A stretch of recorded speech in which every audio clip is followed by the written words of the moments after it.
Yevropa davlatlaridan kelgan Uyg'ur o'smirlari Germaniya poytaxti Berlinda o'tmishga qaytish faoliyatiga qatnashgan. Dunyo Uyg'ur qurultiyi tadqiqot markazining o'rnatishtirishi bilan Uyg'ur ona til maktablarida darsga qatnashayotgan Angliya, Fransiya, Belgiya, Norvegiya, Shvetsiya, Finlandiya qatorliq Yevropa davlatlaridagi Uyg'ur o'smirlari 7 apreldan boshlab Germaniya poytaxti Berlinda o'tmishga qaytish faoliyatiga qatnashgan. O'tmishga qaytish nomli bu faoliyatga 10 yoshdan 15 yoshgacha bo'lgan oraliqdagi 26 nafar Uyg'ur o'smirlari ishtirok qilgan. Xitoyning Sharq Turkistondagi jazo lageri siyosati bilan birga assimilyatsiya va majburiyat emgigi siyosati keskin davomlashmoqda. Xitoy Kommunist hokimiyati lager sirtidagi kishilarni hashar deb atiladigan majburiy emgakka sanmoqda.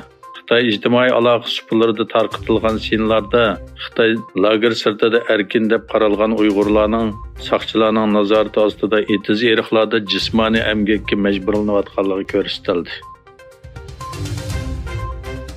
Fransiya prezidenti Macron Xitoy ziyorati jarayonida Yevropaning Amerikaga ergashmasligi to'g'risidagi bayonotlari Germaniyada o'xshamagan munozara qo'zg'adi.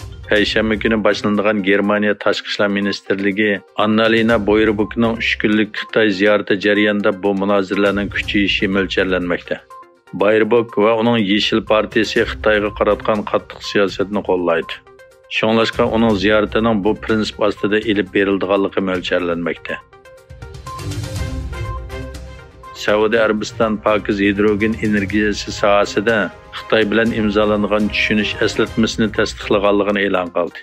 Bu doirada Saudiya Arabiston energiya ministrligi bilan Xitoy davlatlik energiya boshqarish idorasi o'rtasida pokiz hidrogen energiyasi sohasida va ikki davlatning bosh ishxonasi o'rtasidagi imzolangan tushunish eslatmasi tasdiqlandi. Tayvan jiddiylikdan keyin Beijing hukumatining 16 aprel Tayvanning shimolidagi havo bo'shliqini 27 minut taqaydiganligi xabar qilindi. Tayvan qatnash va xabarlash ministrligi Beijing hukumatining qaroriga e'tiroz bildirdi.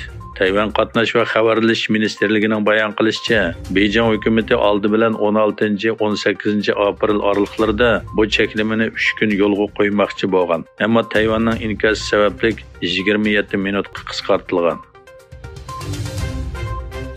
Litva Tashqi ishlar ministri Gabrielius Landsbergis o'zlarining Xitoyning yordamisiz Yevropani qo'g'day oladiganligini bayon qilib, yordam so'rashning o'rniga biz cho'qim kuchimizni ko'rsatishimiz va dunyoga Ukraina, Yevropa va Amerikaning Yevropaga kapolatlik qilishni xohlaydiganligi va qila oladiganligini ko'rsatishimiz kerak.